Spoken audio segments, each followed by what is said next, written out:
नमस्कार, प्रभा साक्षी देख रहे हैं आप। आपके साथ मैं हूं अंकित सिंह। वक्त संसद डायरी का है।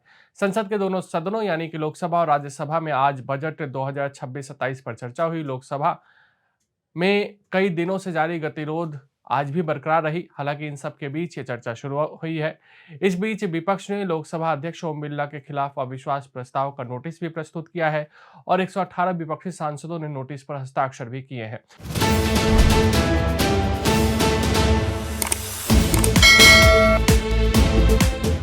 वहीं खबर ये भी है कि जब तक ये मामला हल नहीं हो जाता, लोकसभा अध्यक्ष ओम बिरला सदन में नहीं जाएंगे। दूसरी ओर तृणमूल कांग्रेस ने नोटिस पर हस्ताक्षर नहीं किए हैं। नोटिस में कहा गया है कि सदन में विपक्षी सदस्यों के खिलाफ अध्यक्ष की टिप्पणियां इस संवैधानिक पद का दुरुपयोग दर्शाती है। मामले से परिचित सूत्रों के अनुसार ओम बिरला ने महासचिव को उन्हें पद से हटाने के लिए प्रस्ताव लाने हेतु तामील किए गए नोटिस की जांच करने के निर्देश दिए हैं।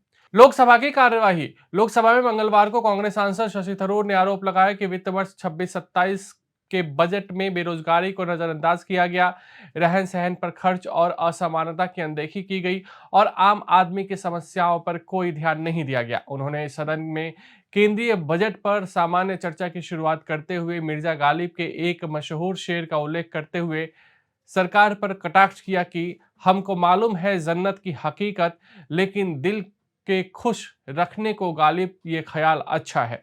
कांग्रेस नेता ने कहा कि इस साल के बजट को देखकर प्रतीत होता है कि कार में एयर बैग को रीअरेंज कर दिया गया है ताकि उसमें बैठे यात्री सुरक्षित महसूस करें।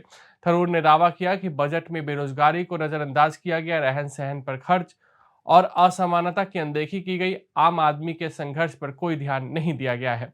भारतीय जनता पार्टी की सांसद अपराजिता सारंगी ने केंद्रीय बजट को ऐतिहासिक और 2047 तक विकसित भारत बनाने की यात्रा में निर्णायक मील का पत्थर बताते हुए मंगलवार को कहा कि देश वैश्विक निवेशकों के लिए एक भरोसेमंद गंतव्य की तरह उभर रहा है। भाजपा सांसद ने कहा कि यह बजट सरकार की प्रतिबद्धता, संकल्प और निरंतरता को दर्शाता है तथा जन केंद्रित और समावेशी प्रकृति का है।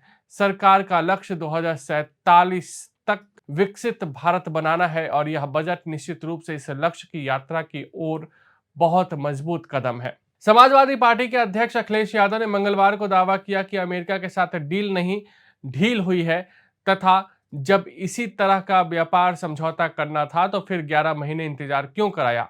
यादव ने यह भी कटाक्ष किया कि भारतीय जनता पार्टी को स्वदेशी और आत्मनिर्भरता जैसे शब्द बोलना छोड़ देना चाहिए। उन्होंने कहा कि बजट आने से पहले और बाद में भी अमेरिका के साथ व्यापार समझौते को लेकर बात हो रही थी। तृणमूल कांग्रेस के सांसद और पार्टी के महासचिव अभिषेक बैनर्जी ने भाजपा पर निशाना साधते हुए कहा कि उसे पश्चिम बंगाल में लगातार 3 चुनाव में हार का मुंह देखना पड़ा और अब चौथे हार के करीब है। उन्होंने सदन में केंद्रीय बजट पर चर्चा में भाग लेते हुए आरोप लगाया कि इस सरकार में जन्म से लेकर अंतिम संस्कार तक हर चीज पर टैक्स लगाया जा रहा है।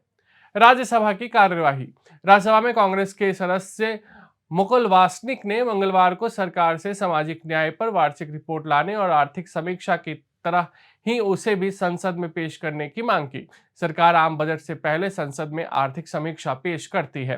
केंद्रीय स्वास्थ्य मंत्री जेपी नड्डा ने मंगलवार को कहा कि 3 फरवरी तक नियमित टीकाकरण के प्रबंधन और निगरानी के लिए बनाए गए यूविन पोर्टल पर 11.05 करोड़ बच्चे और 3.75 करोड़ गर्भवती महिलाएं पंजीकृत है। राज्यसभा में प्रश्नकाल के दौरान एक पूरक प्रश्न के उत्तर में नड्डा ने कहा कि प्रत्येक लाभार्थी यूविन पोर्टल से क्यूआर कोड आधारित टीकाकरण प्रमाण पत्र डाउनलोड कर सकते हैं।